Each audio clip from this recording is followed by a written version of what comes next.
Kita mulakan dengan bacaan Al-Fatihah. Bismillahirrahmanirrahim. Alhamdulillahirabbil alamin. Arrahmanirrahim. Maliki yaumiddin. Iyyaka na'budu wa iyyaka nasta'in. Ihdinas siratal mustaqim. Siratal ladzina an'amta 'alaihim ghairil maghdubi 'alaihim waladdallin. Amin. Rabbi shrah li wa yassir li amri wahlul 'uqdatam min lisani yafqahu qawli. Amin. Baiklah, jadi untuk kelas hari ini kita akan meluangkan masa untuk membincangkan tentang gerakan relatif, right? Gerakan relatif dalam satu dimensi dan juga gerakan relatif dalam dua dimensi. Jadi kita sudah mula membincangkan tajuk gerakan relatif ni sejak hari Jumaat lepas, right? Kita mulakan dengan perbincangan tentang kerangka rujukan. Kemudian kita lihat bagaimana apa yang dilaporkan oleh pemerhati yang berada dalam dua kerangka rujukan berbeza tu akan juga berbeza, right?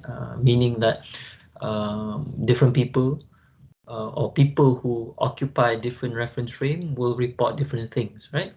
They will report different velocities, different speed, right?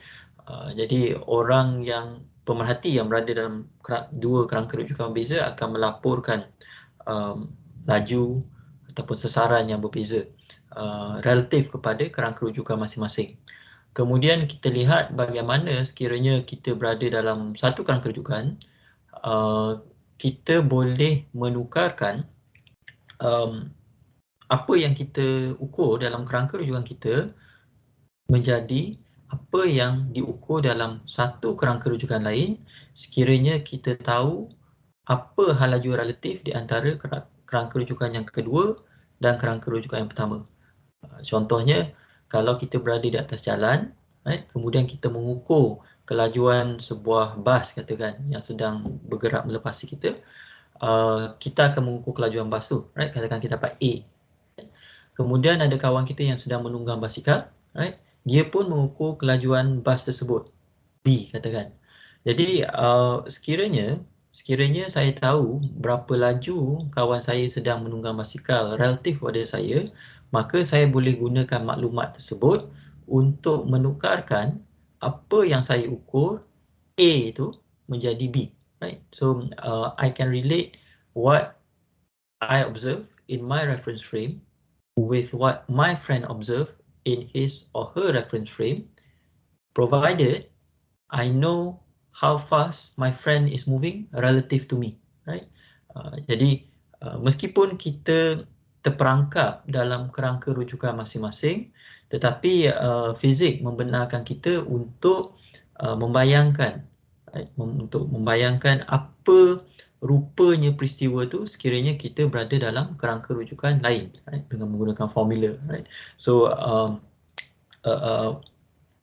even though we can only make measurements relative to our own frame of reference, but physics allows us to transform or to occupy different reference frame, provided that we know the formula how to transform from our reference frame to another person's reference frame, right? So that's the nice thing about physics. It allows you to occupy different perspective, right? Dan bukan itu saja, fizik juga memberitahu kita bahawa antara kesemua kerangka rujukan ni tiada satu pun yang istimewa. There is no one unique reference frame. All reference frame are created equal, right? Semua kerangka rujukan ni sama saja kesahihannya, right? Dari segi fizik. Tak ada satu kerangka rujukan yang lebih unggul. Misalnya kes yang macam contoh yang saya berikan tadi, saya berada di atas jalan, kemudian kawan saya sedang menunggang basikal. Saya tak boleh kata kerangka rujukan saya ini lebih unggul ataupun lebih baik daripada kerangka rujukan kawan saya yang menunggang basikal tu, right? Dan kawan saya pun tak boleh kata kerangka rujukan dia yang berada di atas basikal tu lebih unggul ataupun lebih baik ataupun lebih sempurna ataupun lebih utama berbanding dengan kerangka rujukan saya yang sedang berada pegun di atas tanah, right? All reference frame are created equal, right? Ini yang kita maksudkan dengan prinsip kerelatifan. Maksudnya semua pengukuran yang kita buat tu dibuat relatif kepada satu rangka rujukan, tetapi kesemua kerangka rujukan itu sama sahihnya, sama istimewanya, sama benarnya, right? All reference frame are created equal. In that sense, physics is saying that all reference frame are equal. So it is very democratic, right? Tak ada satu kerangka rujukan yang lebih tinggi martabat dia ataupun lebih kayangan daripada kerangka rujukan lain. Semua kerangka rujukan sama, right? Dan bukan itu saja, kita juga boleh berpindah dari satu kerangka rujukan ke kerangka rujukan lain dengan menggunakan formula yang kita bincangkan setakat ni, yang melibatkan hal laju relatif kepada kerangka rujukan kita, hal laju relatif kepada kerangka rujukan orang lain, dan hal laju relatif di antara kedua-dua kerangka rujukan tersebut. Apa yang dipanggil sebagai formula atau rumus transformasi Galileo, the Galilean transformation, right? So the Galilean transformation. Dan kita boleh transformasikan hal laju, right? We can transform velocities and we can also transform coordinates, right?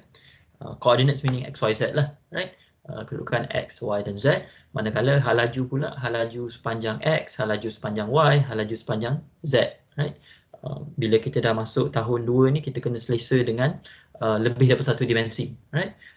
Kalau awak tahun pertama dan awak masih bermain dengan gerakan satu dimensi, gerakan dua dimensi mungkin. Tapi bila dah masuk tahun kedua dan ke atas, kita perlu selesa dengan sistem 3 dimensi, right? Sebab tu bila awak belajar medan elektromagnet dengan Dr. Narizi dan Dr. Shazana pun, kan, awak belajar formula hukum Coulomb, Coulomb's law, yang awak dah belajar dah mungkin sejak sekolah dulu ataupun sejak matrikulasi dulu.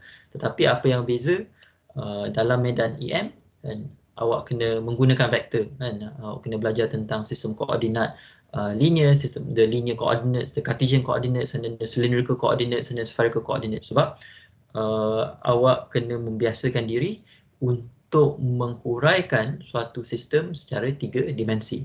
Kan? Kenapa 3 dimensi? Sebab kita hidup dalam 3 dimensi, right? Kita boleh bergerak ke depan ke belakang, kita boleh bergerak ke atas ke bawah, kita boleh bergerak ke kiri ke kanan, right? Jadi fizik untuk orang dewasa adalah fizik 3 dimensi, right? Fizik untuk kanak-kanak ataupun fizik untuk orang yang baru belajar, kita mulakanlah dengan 1 dimensi dulu sebab lagi mudah, right? Kemudian bila dah mahir sikit, baru kita mula 2 dimensi, kan?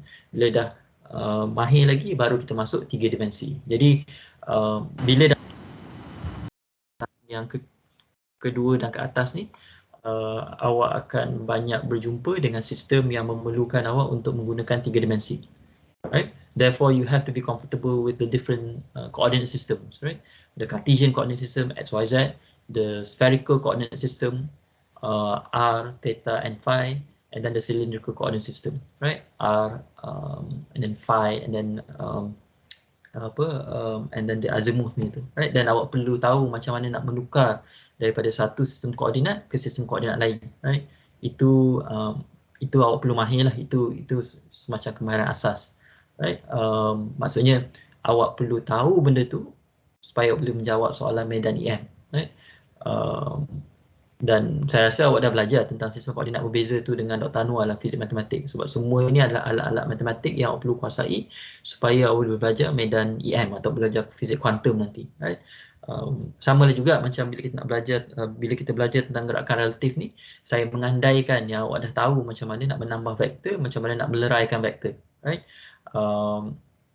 Dan sekiranya awak merasakan yang awak masih ragu-ragu, awak masih was-was macam mana nak tambah vektor, macam mana nak leraikan vektor, maka awak patut meluangkan masa, cari buku, cari nota dan mensekolahkan awak, dan bukan mensekolahkan, maknanya belajar balik benda-benda tu, right? Sebab benda tu tidak akan diajar secara eksplisit dalam kursus ni, right? Sebab kalau saya nak ajar balik macam nak tambah vektor, macam nak leraikan vektor, dan kita takkan habis kursus fizik moden ni, kan? Sebab seolah-olah saya kena ajar awak daripada awal, kan?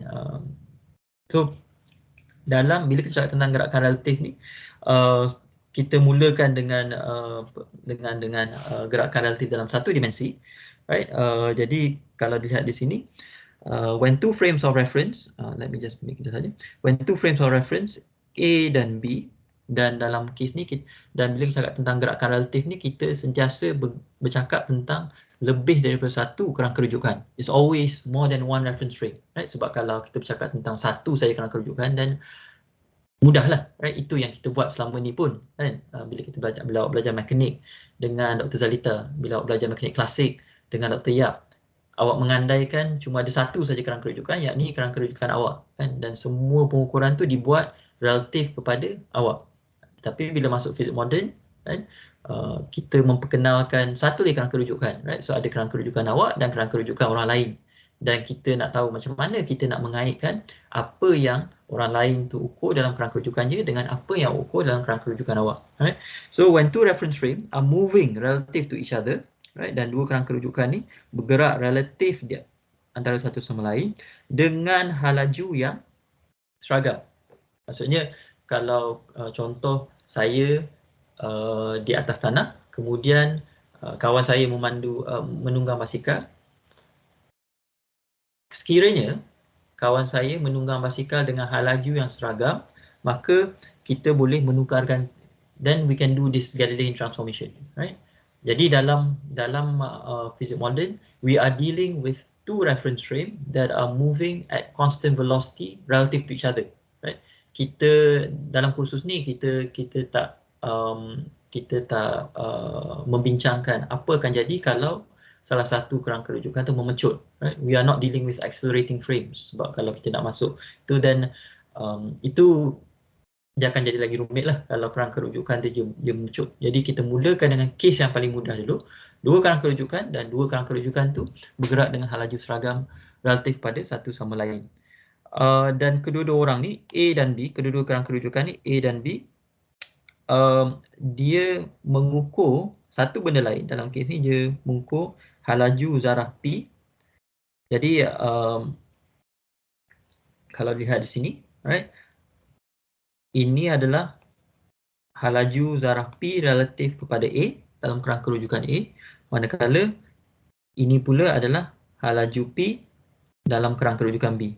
Jadi kita boleh mengaitkan apa yang halaju P yang diukur dalam kerangka rujukan A dengan halaju P yang diukur dalam kerangka rujukan B menggunakan formula ni, right? Dan kalau lihat apa yang kita perlukan, kalau kita ada, katakan kalau orang dalam kerangka rujukan P, right, dia nak mentransformasikan apa yang diukur menjadi apa yang halaju P yang diukur dalam kerangka rujukan A, maka dia perlu mengambil kira berapa laju dia sedang bergerak relatif kepada A, ataupun berapa laju A sedang bergerak relatif kepada dia lah, right? So untuk menyemak sama ada formula ni betul ke tidak, so kalau lihat kita nak VPA, right? So dia punya susunan dia, susunan dia, can I make this smaller? Okay, right?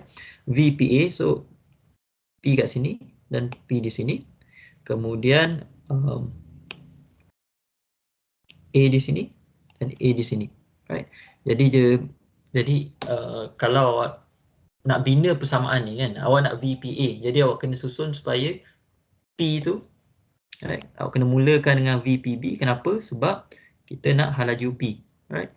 Dan kenapa kita kena tambah dengan VBA dan bukan VAB? Sebab akhirnya kita nak relatif kepada A, right? So this must match with that one, and this must match with that one, right? So itu cara kita nak menyemak sama ada formula itu betul ataupun tidak, right? Dan di sini ada beberapa contoh yang diberikan. Dalam kes ni kita ada sebuah kereta api, right? Dan kemudian kita ada dua kerangka rujukan kat sini. Kerangka rujukan pertama adalah kerangka rujukan penunggang basikal ni, dan in this case A ni sedang bergerak, dia pegun di atas tanah. Kemudian kerangka rujukan kedua adalah kereta api ni, right? So the train is moving, right? The train is moving, whereas the cyclist is stationary, right? Dan so peristiwa yang diperhatikan oleh kedua-dua kerangka rujukan ni adalah penumpang ni yang sedang bergerak, right? So kedua-dua orang ni, A dan B, akan melaporkan kedudukan P yang berbeza, dan dia juga akan melaporkan sekiranya P ni dia sedang bergerak ke depan, maka kedua-dua A dan B ni pun akan melaporkan laju yang berbeza untuk P ni, right? So again, you have two reference frame, 1 and 2. One of the reference frame is moving relative to each other, so B is moving relative to A, right? So B, A, dan kedua-dua orang dalam A dan B ni sedang memerhatikan satu orang lain atau satu peristiwa lain, yakni penumpang P tersebut, right? So this is one dimension sebab this both are moving along X, so it's quite straightforward lah, because then you are just adding vectors in one dimension. Okay, a slightly much more sebab saya, kalau kita dah faham macam mana nak menambah vektor dalam satu dimensi, then kita boleh bergerak ke menambah vektor dalam dua dimensi. So dalam case ni, the same case macam yang tadi. So you have two observers, A and B. So this is the first reference frame, this is the second reference frame. What are the apa peristiwa yang diperhatikan oleh kedua-dua kerangka rujukan ni? Dia sedang melihat, sekali lagi, penumpang ni sedang bergerak, sedang berjalan, right? Tetapi dalam kes ni, penumpang ni dia bukan berjalan ke dalam arah yang sama dengan kereta api ni. The car is the train is moving in this direction, but the passenger, if you look at the arrow, right? The passenger, oh, sorry, I shouldn't be using the passenger is moving in that direction. So this becomes a 2D problem because the train is moving in that direction, right? That is 3 meters per second, right? But the passenger is not moving in the same direction, but is moving in that direction, 1 meter per second. Kalau saya tengah tulis, kita orang tak nampak. Sekejap, saya rasa dia tu. Let's see, saya share balik kenalan ni.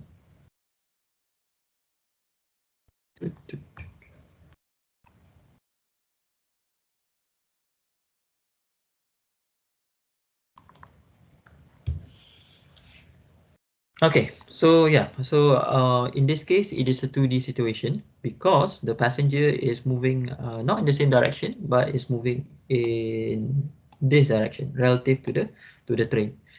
Jadi kalau kita nak, so it becomes something like this. So yeah, from the top, it looks something like this, right?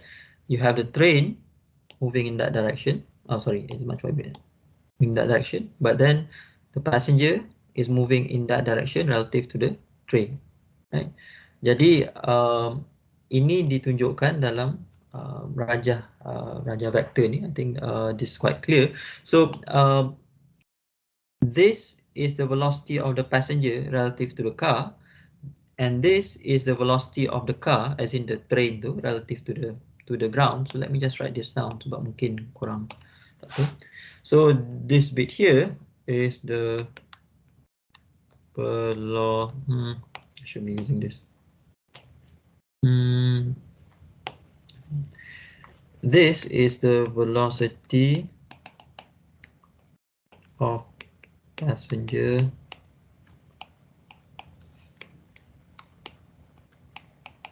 relative to car, up to train lah, to car, to train car, right? Whereas this is the velocity of car to ground, right? Bila awak menjawab soalan gerakan relatif ni, dia agak berguna untuk awak menulis, Alin, macam mana dia agak berguna untuk menulis apa yang dia maksudkan dengan simbol tu. Jadi bila awak tulis jawapan untuk tugasan 2 nanti, katakan awak guna simbol VPC, right? Awak kena jelaskan terlebih dahulu atau nyatakan terlebih dahulu VPC ni apa sebenarnya, hal laju apa relatif kepada apa, right? Jangan tulis VPC tetapi awak tak jelaskan VPC ni apa, right? Awak tak boleh andaikan yang pemeriksa akan menggunakan simbol yang sama seperti awak, right? Mungkin awak guna VPC, kawan awak ada guna VAB, right? Jadi dalam menyelesaikan masalah fizik, apabila kita menggunakan apa-apa simbol dalam penyelesaian kita, kita kena takrif, kita kena jelaskan terlebih dahulu, kita kena nyatakan dulu, okay, VAB ni merujuk kepada apa, VPC ni merujuk kepada apa, right? Jangan andaikan pemeriksa secara automatik akan tahu apa yang awak masukkan dengan simbol tersebut, right? Sebab kalau saya tak faham apa yang awak masukkan dengan simbol tu, meskipun jawapan awak betul, tapi awak takkan dapat markah penuh, because the workings are not complete, right? Dia seolah-olah kalau awak menggunakan simbol tanpa menerangkan terlebih dahulu apa maksud simbol tersebut, dia seolah-olah awak menonton sebuah filem, right? Tapi awak tak menonton filem tu daripada awal, awak menonton filem tu daripada tengah. Jadi semua aksi itu telah berlaku dan awak tak tahu pun watak setiap satu watak tu siapa sebenarnya, right? Dan we don't do that, kan? Kita tak tonton filem mula daripada beginning at the middle of film, right? We start from the very beginning, right? So the same thing with doing a physics problem. Whenever you introduce a symbol, you must state what it means, right? You cannot assume that the examiner knows what you mean, right?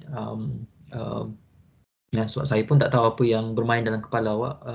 Jadi bila awak menjawab soalan tu, jadi awak perlu membantu pemeriksa untuk memahami. Awak perlu terangkan kepada pemeriksa apa sebenarnya awak maksudkan bila awak gunakan suatu simbol tersebut. Alright. So VPC, that's the velocity of the passenger relative to the car. VCG is the velocity of the car relative to the ground. Then kalau kita nak tahu apakah hal laju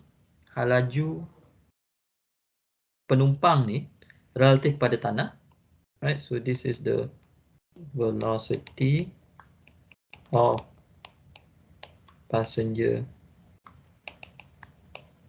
to ground. Then we construct this equation.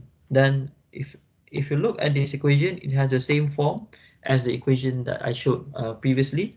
Kita nak P, so this is P. Kita nak G, this is G, right? So this matches with this one and this matches with that one, right? So this is the correct equation, and that is what the equation is. Kalau korang tengok contoh ni, dia sebenarnya ada dua cara untuk menjawab soalan ni. Cara yang pertama adalah awak bina persamaan ni, kemudian awak masukkan nilai dan awak kira lah VPG tu apa, right? Of course, because this is in 2 dimension, therefore what you need to do is to resolve the vector into its components lah. Maknanya VPC ni awak kena leraikan kepada komponen Y dia, dan awak kena leraikan kepada komponen X dia. Sama juga dengan VCG ni, awak kena leraikan kepada komponen X dia dan komponen Y dia. Kemudian awak jumlahkan komponen yang sama, right? Kemudian awak gabungkan balik komponen X dan komponen Y itu untuk mendapat vektor akhir ni, right? So that is the numerical way of doing it, right? You take the vector, you resolve it, and then you add the components, and then you combine the vector again, right? There is another way of solving this problem, and that is by drawing. Awak boleh melukis rajah berskala. Awak lukis vektor yang pertama, kemudian awak lukis vektor yang kedua, kemudian awak lukiskan vektor akhir ni, dan kita boleh dapat magnitude vektor akhir ni dengan mengukur panjangnya. Kita boleh mengetahui arahnya dengan mengukur sudutnya, right?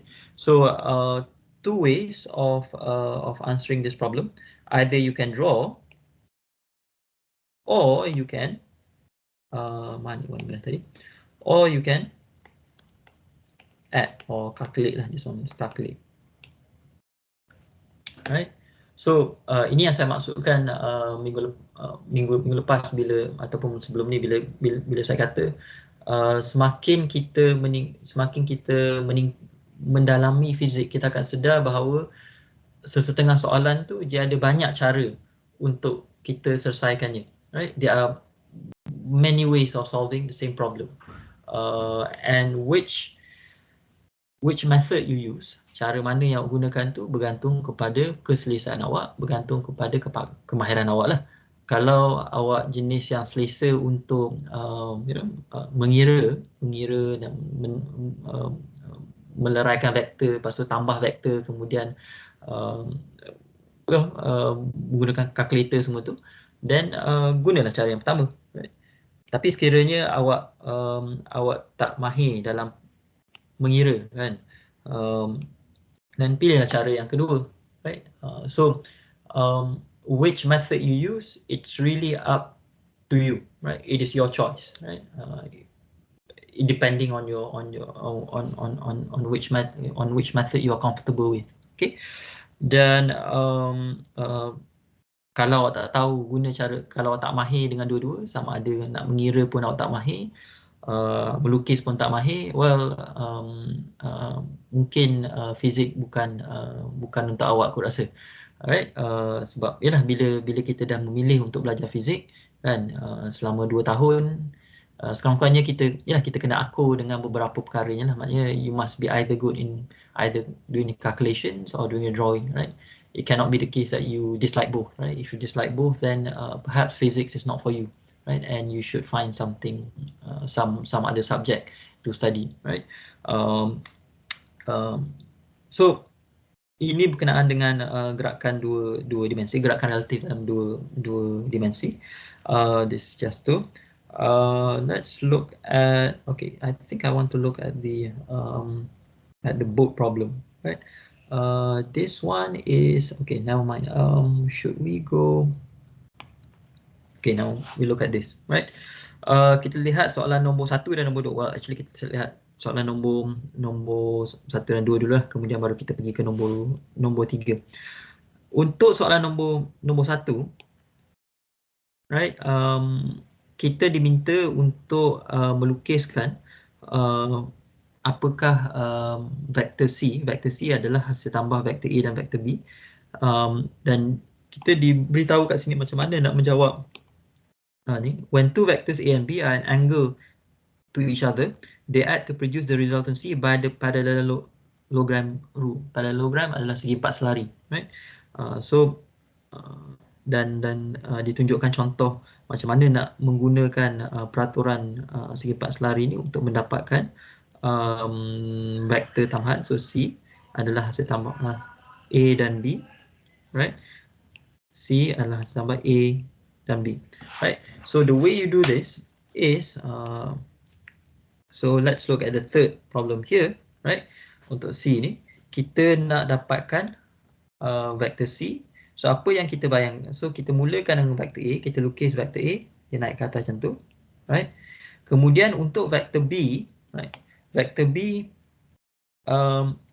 titik mula vektor B, which is here, harus diletakkan di penghujung vektor A. So kita perlu lukis gini, right? Dan vektor C dilukis daripada titik mula vektor A sehinggalah titik akhir vektor B. So then C becomes like that, right? So that is how we use a parallelogram rule, right? So again, saya buat untuk D ni. So you draw A, right, vector A. This is the start. This is the end, right? So vector B, kita letakkan permulaan vector B ke penghujung vector A. So then it becomes something like that, right?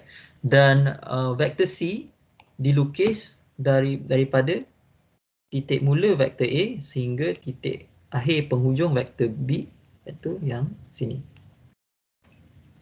So awak kena tahu, awak kena berhati-hati dengan di mana titik mula dan titik akhir setiap satu vektor ni, sebab itu akan menentukan arah vektor C. Right? So in this case, vector C is pointing in this direction.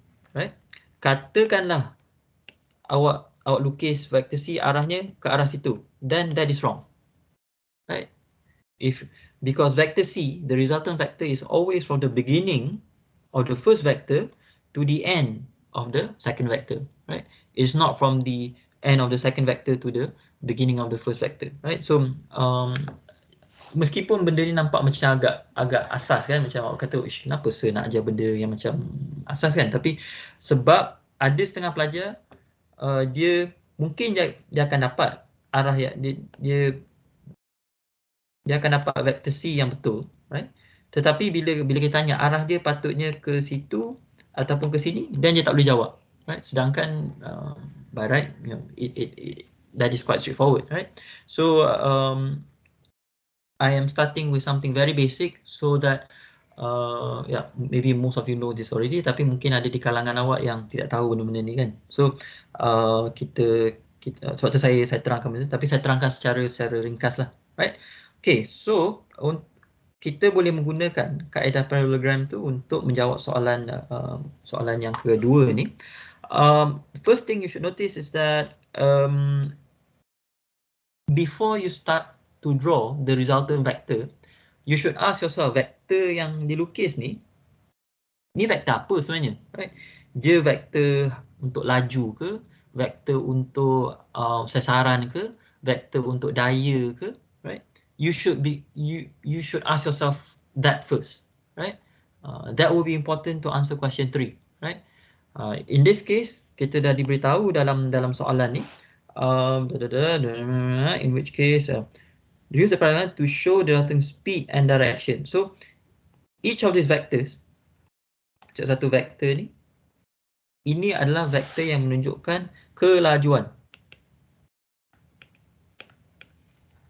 Right? So it is a vector showing the speed of the plane, speed of the wind, right? And the speed of the plane relative to the ground, and the speed of the wind relative to the ground, right? So so kelajuan, let us just write, right? So this is speed of plane relative to ground, speed of wind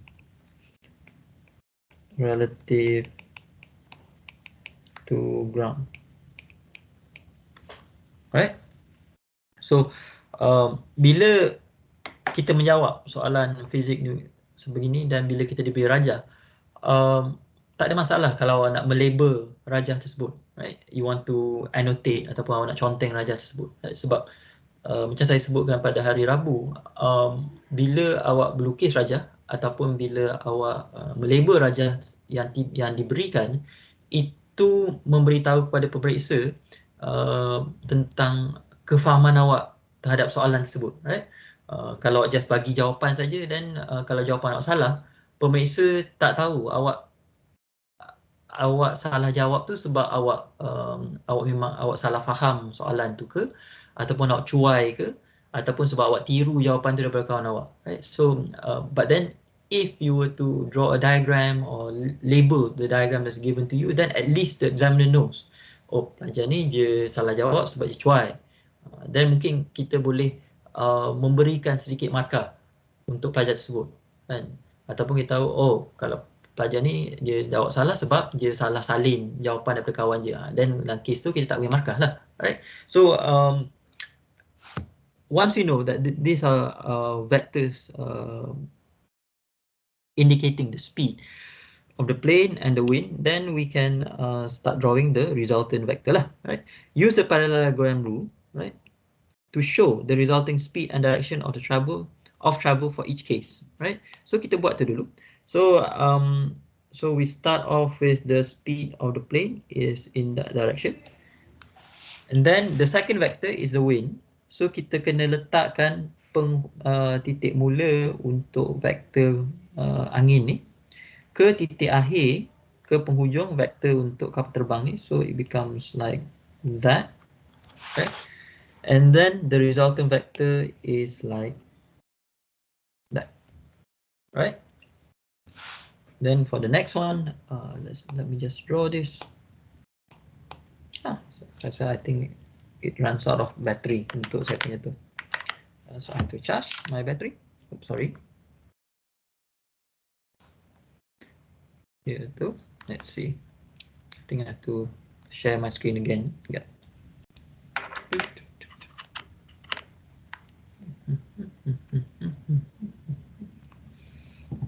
Start broadcast.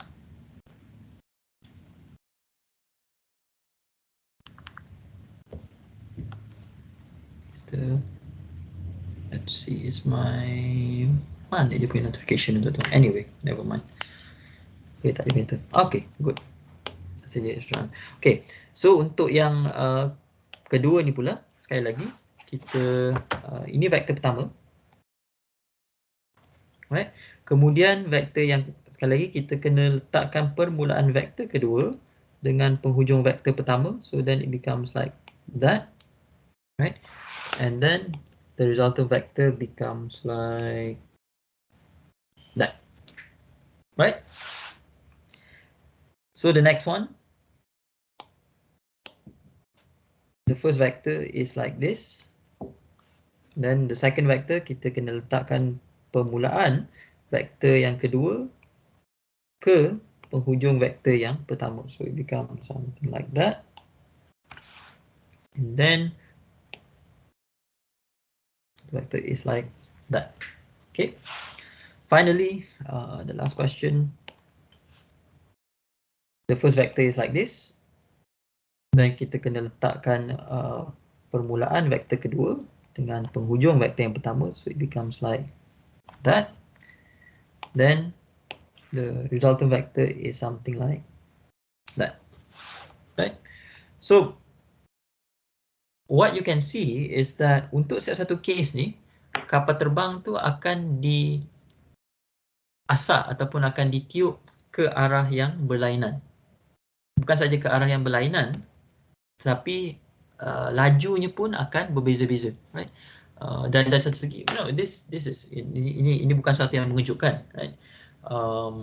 Sebab kapal terbang tu dia sedang bergerak dalam angin yang sedang bertiup, dan tiupan angin tu akan mempengaruhi, right?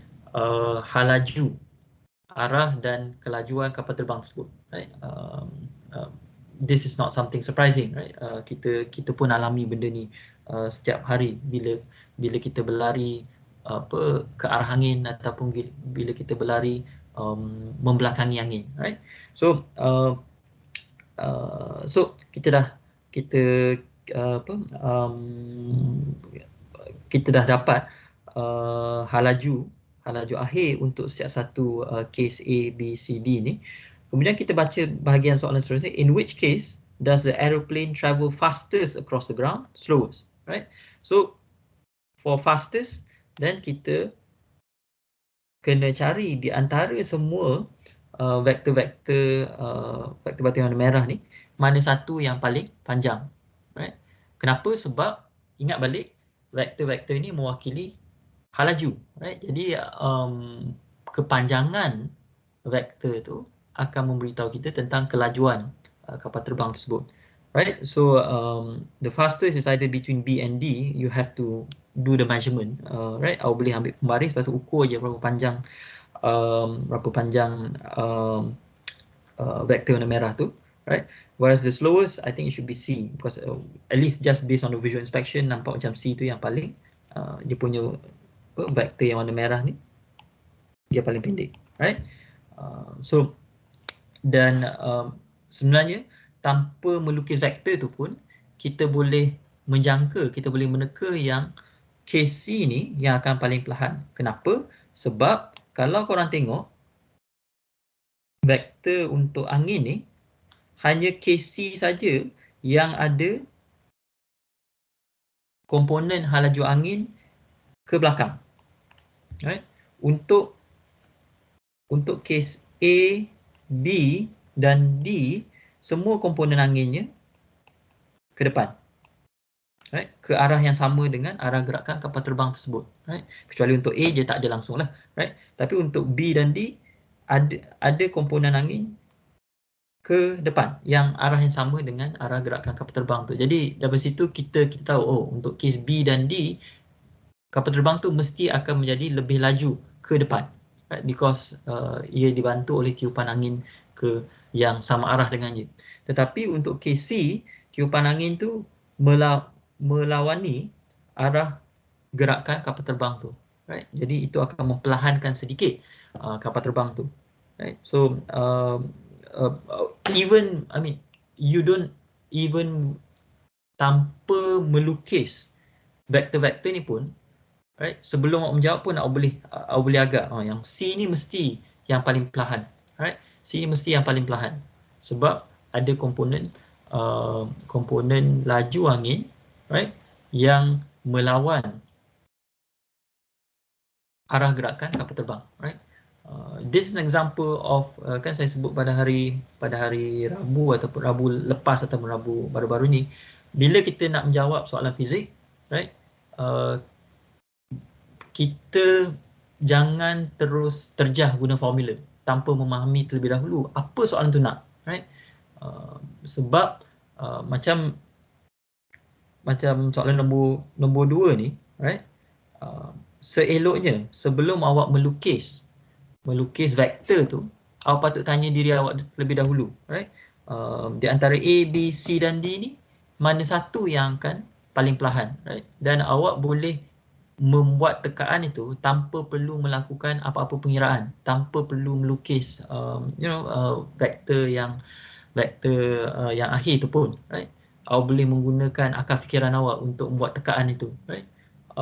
Dan bila awak dah ada tekaan, apa kemungkinan jawapan dia, barulah awak melukis vektor tu atau membuat pengiraan untuk mengesahkan sama ada tekaan awak betul ataupun tidak. Right? Katakanlah awak tak percaya pada lukisan awak, right? Ataupun awak tak pandai nak melukis vektor ni. Right? Awak lebih selesa kalau ada angka.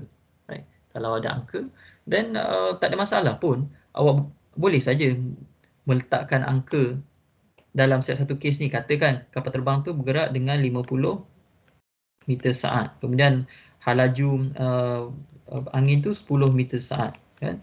Dan awak boleh, kalau awak selesa dengan menambah vektor yang berangka ni, dan you can just substitute in, awak letak je apa-apa nilai-nilai yang olok-olok, kemudian awak kira lah.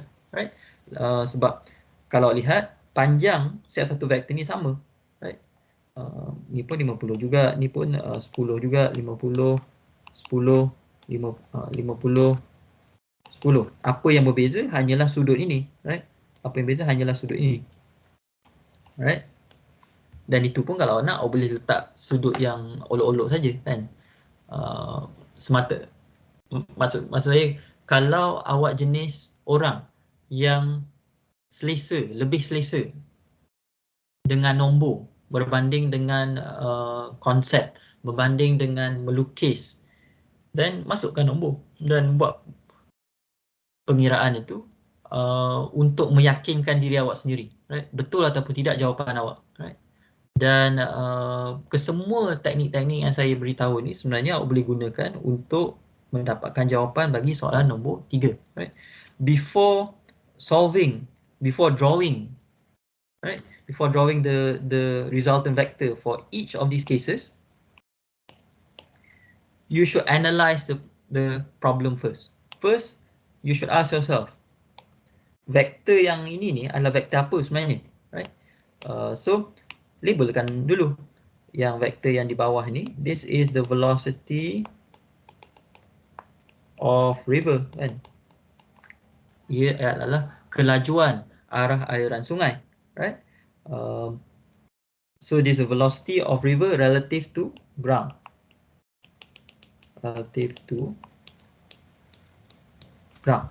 Right? Yang ini pula apa? This is the velocity of boat relative to ground, right? So jelaskan itu dulu, maknanya fahamkan itu dulu. Kemudian bila awak dah tu, awak tengok setiap satu kes ni apa yang berbeza.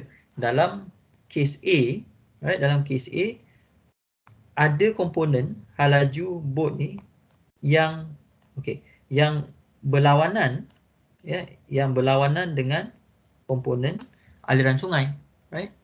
So you point the boat in this direction, so there is a vertical component here, and this vertical component is opposite to this, right?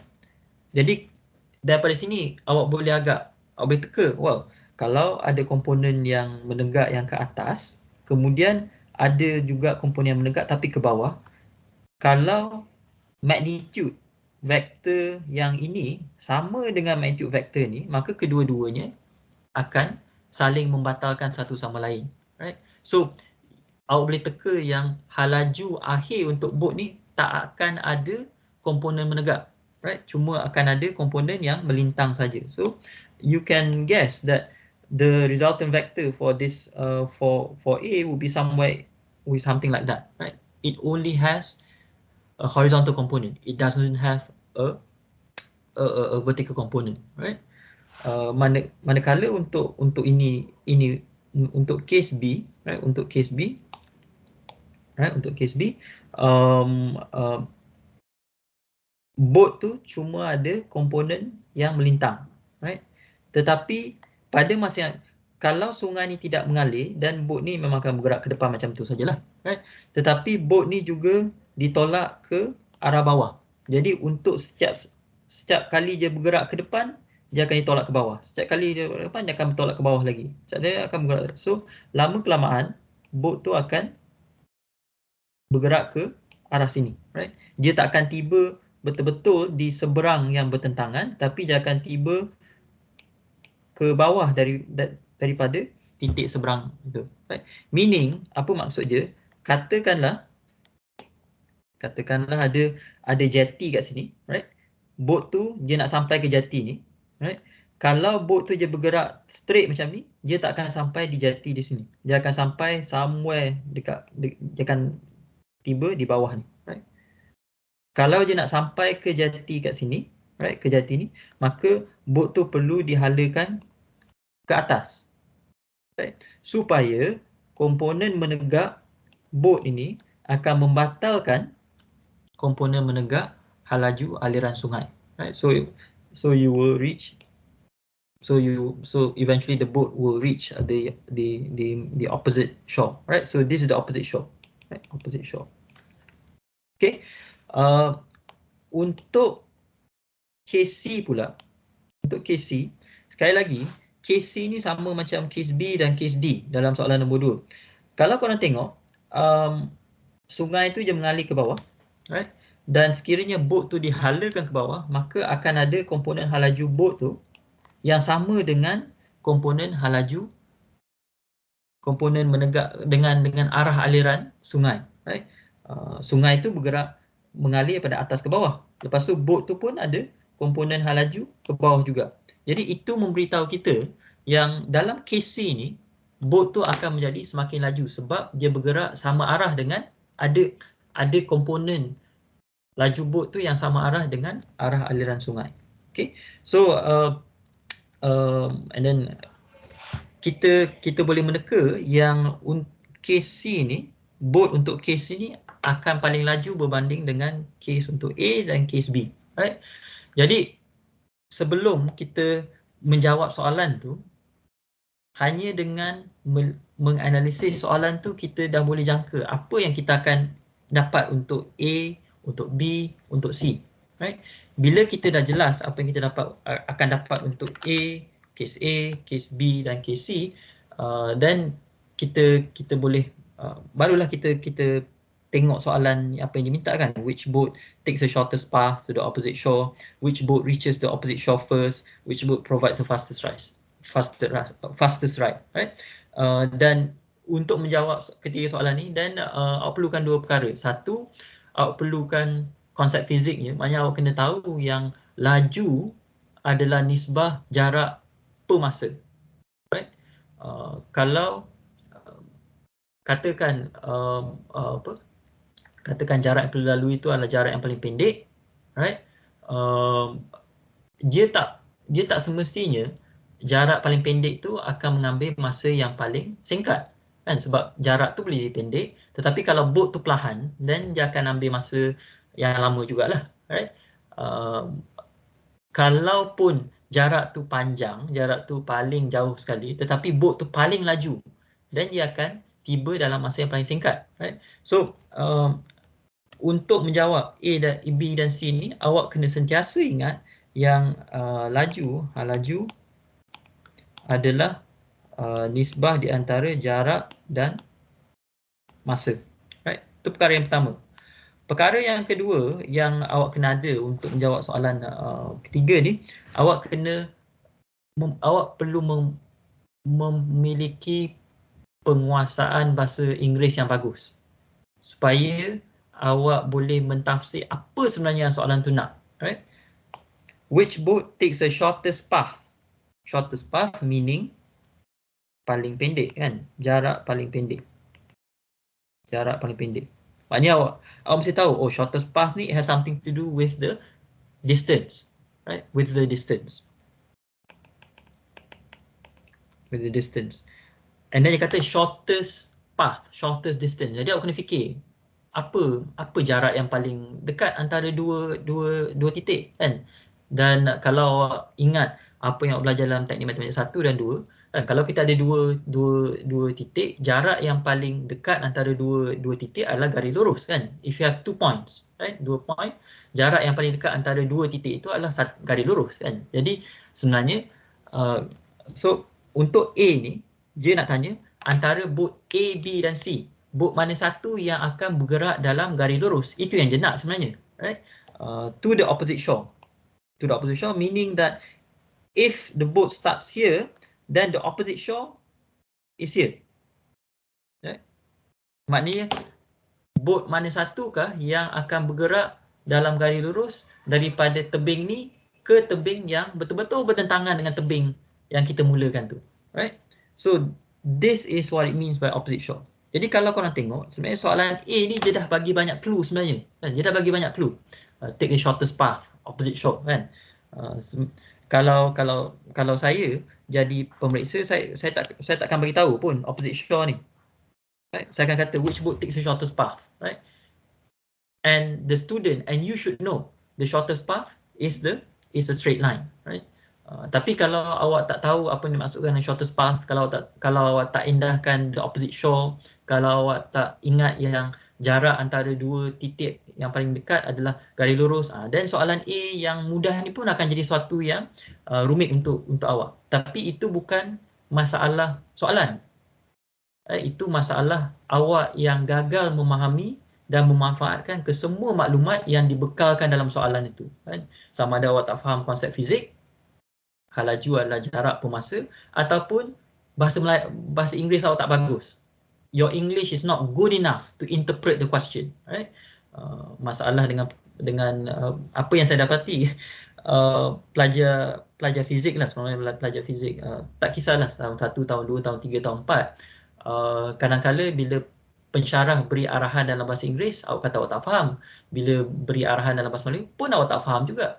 Jadi kadang-kadang kami pensyarah, kami tak tahu dalam bahasa apa yang kami patut bercakap dengan awak semua, kan? Sebab it appears that your English is not good, your Malay is not good as well. So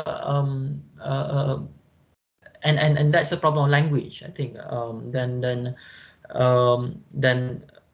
dia tak semestinya semata-mata awak berbangsa Melayu maka bahasa Melayu awak akan bagus, right? Berdasarkan pengalaman saya, biasa contohnya bila saya baca laporan amali awak untuk tahun 2, kebiasaannya ayat yang ditulis oleh pelajar bukan Melayu, pelajar Cina atau pelajar India, lebih mudah untuk saya fahami berbanding dengan ayat yang ditulis oleh pelajar berbangsa Melayu.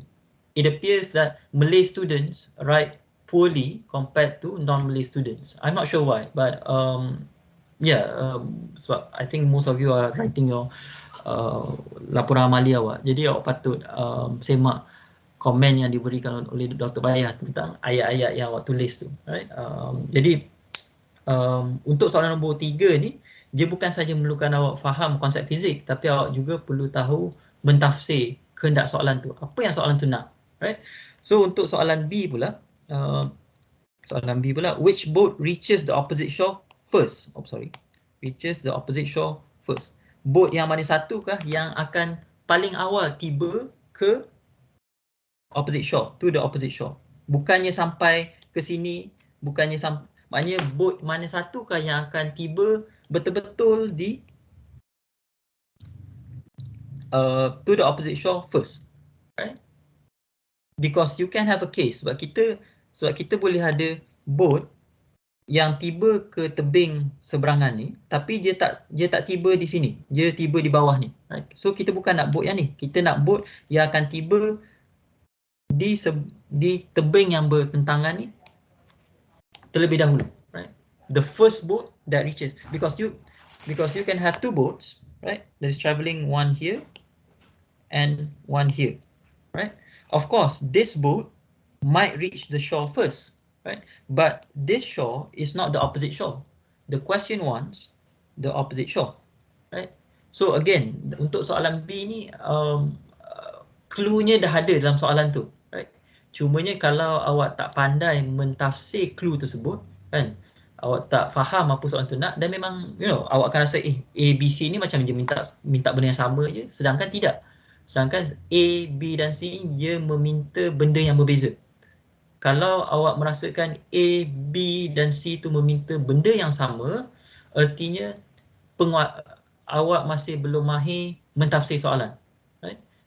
Dan awak perlu you have to give yourself time to understand the question, right? If you're not sure, you can always ask your friends. If they cannot answer, they can always ask me, and I will explain it, right? If you look at question 3, it is not enough. It is not enough just to know how to use a formula, right? To answer, I think what I like about question number 3 is that even if you're good with formulas, kalau selama ni awak dapat A untuk mekanik klasik, untuk elektronik, untuk subjek-subjek lain, sebab awak hafal formula, sebab awak mahir gunakan formula, itu semua tak akan membantu awak untuk menjawab soalan nombor 3. That will not help you. Right? Question 3 is testing your ability to think, is testing your ability to understand the question, right? Formulas will not help you in question 3, which is why I think some of you don't like the question, right? Or you are uncomfortable with the question, because it is testing a different aspect of physics, right? But this is what physics is all about, right? Fizik bukan, macam saya kata sebelum ni lah, fizik bukan, kepandaian dalam fizik bukan diukur semata-mata dengan berapa banyak formula yang boleh hafal, kan?